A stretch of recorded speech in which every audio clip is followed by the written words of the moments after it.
of a coin. But the question that is being raised, looking even at the quality of our debate in Parliament, Omodende has just mentioned, of course, we used to have very substantive kitchen cabinets that will take, the current regime or with the regime of the day to task, to explain, to question, and they had their own counter budget as well. We've not seen this also from the United but who is Alternative. Who's the opposition? No. Exactly. I know you'll want to debate on semantics of who's the opposition. Oh, it's not there in the Constitution as it is. But of course, we know what we're really talking about, right? Where is a substantive kitchen cabinet, so to speak, a shadow cabinet that will come and say, okay, Kenyans on the ground, one term, but this is what we will do for you as the alternative government. We've not seen that. So all that we have is just a vacuous, empty rhetoric, virulent verbalizing that is happening, tipping off the opposition. Kenyans, I think, they're rising beyond this sort of politics, and they're saying, no, none of you are making any lick of sense to us. Can you give us substantive issues so that we may know that our lives will be changed by the policies that you'll be implementing? Rachel? Thanks, Dopal. I think my friend Kinyanjui is not being honest with himself, and I think he's underestimating Kenyans too much. We've come from a place where we would believe entirely what politicians are talking to us about.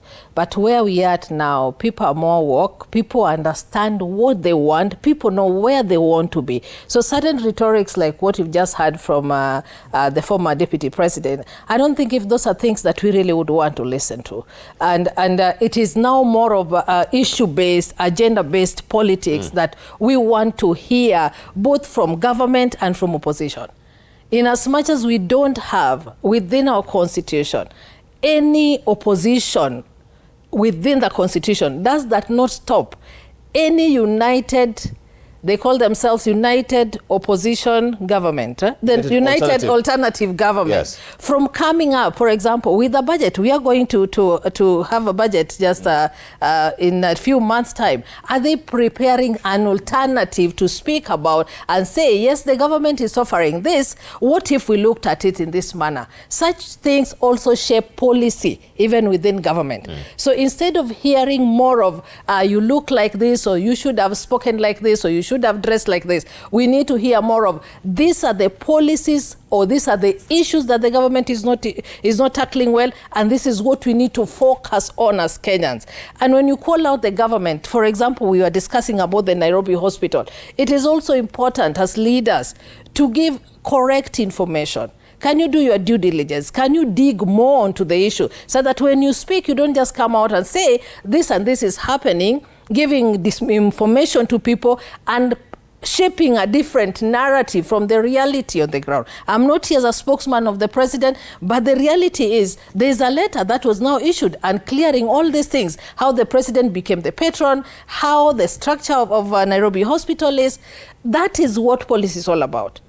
Then the alternative opposition or the alternative government, as they call themselves, should have now come with a way through which, how do we remove Nairobi Hospital from the quagmire they are in into what is sustainable with a good structure in place that will see the hospital run perfectly well. But just talking to us about who is getting more shares, who is likely to buy the hospital, is not helping even the institution as it is. And I would challenge my brother Kinyanjui here, that you, who is a landed friend to Benny, you should have come up with some policy or some structure and given your opposition team and told them, you know what, as you go on air, now give them this possible alternative structure of governance within the hospital that will see it sustainable. But let us not just be people who just uptake information the way they're given to us,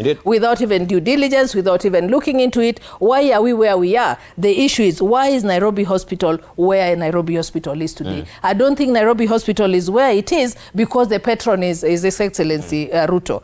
The Nairobi Hospital is where it is because of some illegalities which has happened within the structure of the hospital, or certain things which have not been done right. So can we focus on how then do we remove the hospital from where it is to a more sustainable hospital? We know Nairobi, because of Nairobi Hospital, we have seen a lot of what do you call it, health tourism coming into the country. Many other people coming for treatment within Nairobi Hospital. How then do we ensure that we continue being a regional hub when it comes to certain services that can be rendered that are not being given properly in other countries? So let us focus more on how do we better our governance, be it in hospital, be it in education sector, be it in health, other than just telling Kenyans who is likely to pick up what. If they feel, for example, just a second, Kinyanjui, if Kinyanjui and team feel, for example, SHA is not working well, don't tell us that we can always revert to NHIF. That is also an alternative. Then how then, now that we are here with the SHA, how then do we make SHA work? That is why we are discussing, can they have an alternative opinion, an alternative reasoning, an alternative options for us when it comes to some of this. Allow me just to take a short break right here so that we can come back and just get deeper into it.